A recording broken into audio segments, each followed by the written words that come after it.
Can you be pro-black if you married to a white woman, and can you be pro-black if you biracial? Okay, let me take the second question. Can you be pro-black? And I hate the word pro-black, but can you be pro-black if you mix race? Of course you can. I don't take any issue with a mixed race African. For me, it's a two-pronged test. Number one, are you biologically African? Are you the direct descendant of African people? Do you have a black parent? If you do, and you identify with the race, I accept you as a brother or sister, no different than anybody else. So for me, there's no issue for mixed race Africans. Many of my heroes were mixed race Africans. You see, it's even been suggested that the great Nat Turner might have been a mixed race African. Bob Marley was a mixed race African. Booker T. Washington was a mixed race African. So we don't take issue with that because we're not responsible for how we got here. And our mothers on the plantation had no control over who decided to rape her that night. You understand? So we do not reject the children. If you identify, though, that's the key, because you do have mixed race Africans who say, I'm not black, I'm multicultural, I'm multiracial. If they come with that nonsense, I reject them. Because what you're telling me is you don't want to be in with us. You understand? So if they are coming with any ideology or identity other than black African, so be it. You don't want to be a part of this, no problem. I'm not trying to claim you. Go on your way. But if you say, listen, I'm black, I know I'm black. Yes, my mama is white. Yes, my daddy might be white, but my mom is black. My dad is black. I'm black. I've been black my whole life. I know that's how the world sees me. That's how I see myself. Get in where you fit in. I have no issue. I don't care if you light, bright, blue, black, purple. I don't care if you got green eyes or black eyes, nappy hair or curly hair. It don't make a difference to me. If you got the blood of Africa in you and you identify with us, I make no differences amongst us. Now, the other question, can you be pro-black and you date white? Absolutely not. Because when you marry a white woman, you're marrying into her community. You don't just marry a woman. You marry the family and you marry the community. So how can you be for African people marrying into the group that has historically and systemically oppressed your people? That doesn't make any sense. I play for this team, but I'm over here practicing with this team.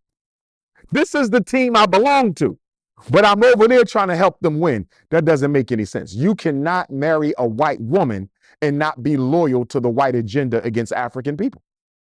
It's no way around it. It's like when I see black men who say, I only date white women. You are making a political decision. Who you date is a political decision. Who you marry is a political decision. Who you make children with is a political decision.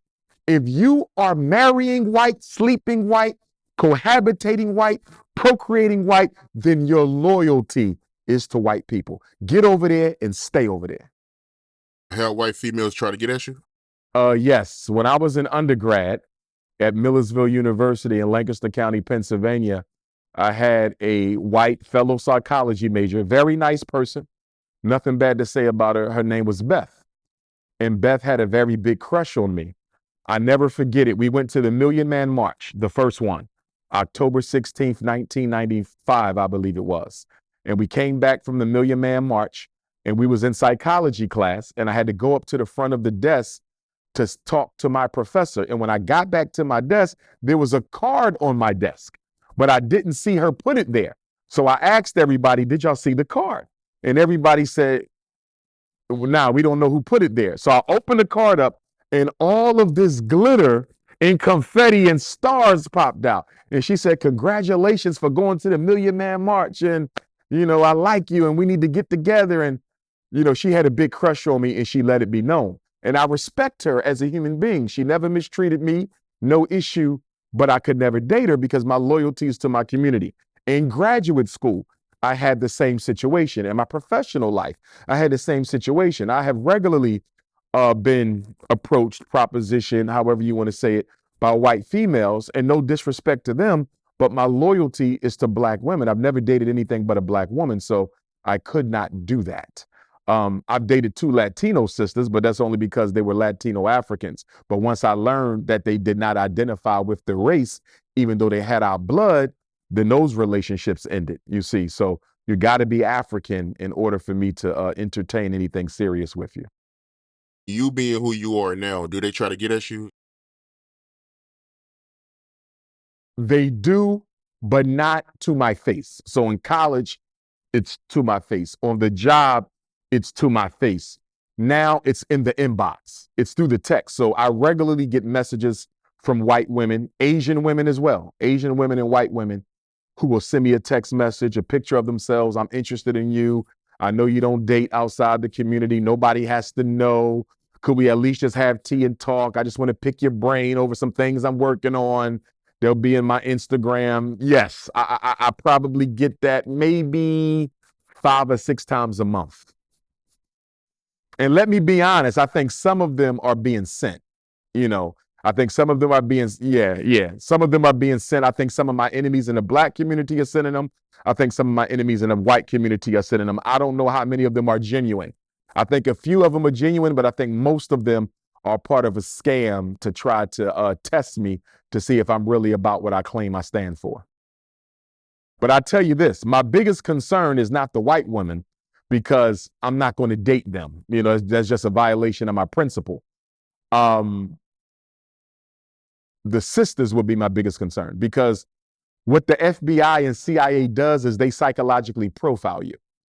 So when they psychologically profile me, the only possible weakness they could find with me is women. And when I say weakness, I don't mean that I'm weak for women. I mean that the only way we're going to get into his life is through a woman. He don't smoke. He don't drink. He don't party. He don't hang out. I'm a very old-fashioned person. I don't need much. I can stay in the house, watch my movies, read my books. I don't have to leave the house. I'm good. I'm a very old soul. So how do you get at somebody who doesn't have any vices? My only vice is I'm a single, unmarried, heterosexual black man. That's my only vice. So if they're going to come for me, they got to come through the female. There's no other way to get me.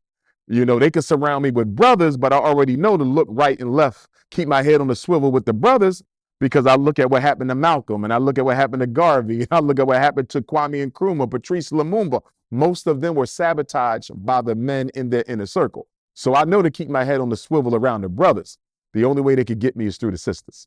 And I've even had FBI people approach me and tell me, people who support me who are in the FBI. One sister told me, she said, they already have you profiled. They're going to start sending people after you. Please be careful. You know, if anybody comes up to you, excited to work with you, and they have no history of ever struggling for black people, you need to be really careful. I had another sister come up to me at a graduation. I spoke at a graduation in Philly several years ago, and she said, I'm an FBI agent. You would never even know it. I'm old enough to be your grandmother. This is what she said. I'm old enough to be your grandmother. And she was a sweet elder. And she said, I am an agent. I don't think she was sent to me. She was just giving me a heads up that you can't even trust the elders because they have, if they think you're weak for elders, they will send you an elder FBI agent to infiltrate and bring you down.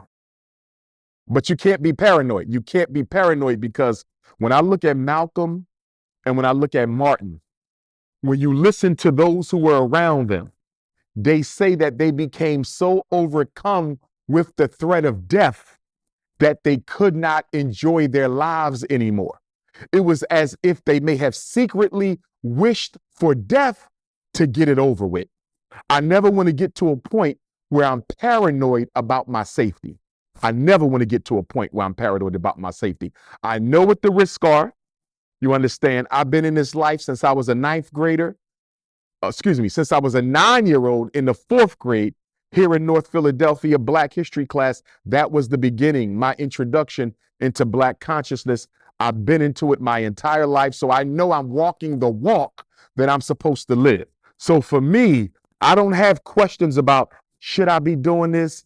Am I in the right line of work?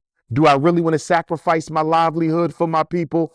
I'm over that. This is who I am. This is what it is. I'm going to do the work and let God decide the outcome.